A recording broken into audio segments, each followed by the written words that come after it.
ইসলাম পূর্ণাঙ্গ জীবন বিধান। এখানে হারাম ও হালালের সুস্পষ্ট পার্থক্য রয়েছে। ইসলাম সব ক্ষতিকর জিনিসকেই নিষিদ্ধ করেছে। মদ ও মাদক শরীয়তের বিধানের পরিপন্থী, আর ধূমপান মাদকের প্রথম পদক্ষেপ।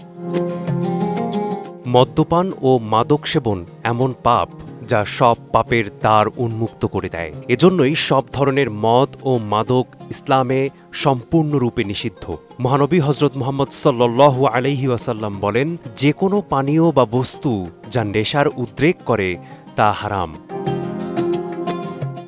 মদ, মাদক ও সব ধরনের নেশাদ্রব্য ইসলামী শরীয়তের সম্পূর্ণভাবে হারাম। ধূমপান ও তামাক এক পর্যায়ে নেশায় পরিণত হয়, যা সেবন ছাড়া ধূমপায়ী ও মাদকসেবী থাকতে পারে না। আল্লাহ তাআলা বলেন, হে বিশ্বাসী মুমিনগণ, মদ, জুয়া, মূর্তি পূজার বেদী ও ভাগ্য নির্ণায়ক স্বর্ঘৃণ্য বস্তু শয়তানের কর্ম। সুতরাং তোমরা তা বর্জন করো, যাতে তোমরা সফল কাম হতে পারো। শয়তান তো মদ ও জুয়া দ্বারা তোমাদের মধ্যে শত্রুতা ও বিদ্বেষ ঘটাতে চায় এবং তোমাদের আল্লাহর স্মরণে ও সালাতে বাধা দিতে চায়। তবে কি তোমরা নিবৃত্ত হবে না?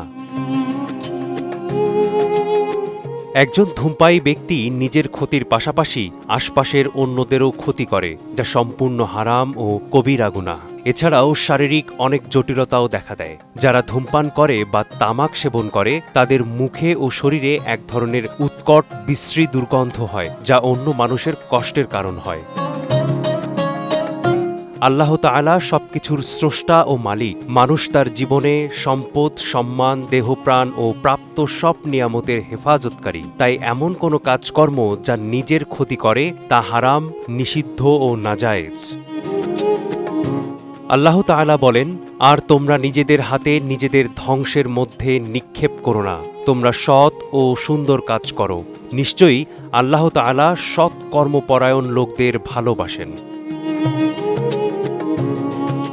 অপচয় করা ইসলামী বিধানে হারাম। ধূমপান ও তামাক সেবন ক্ষতিকর ও অপচয়। আল্লাহ তাআলা বলেন, তোমরা কিছুতেই অপচয় করো না। নিশ্চয় অপব্যয়কারী শয়তানের ভাই, আর শয়তান তার প্রতিপালকের প্রতি অতিশয় অকৃতজ্ঞ।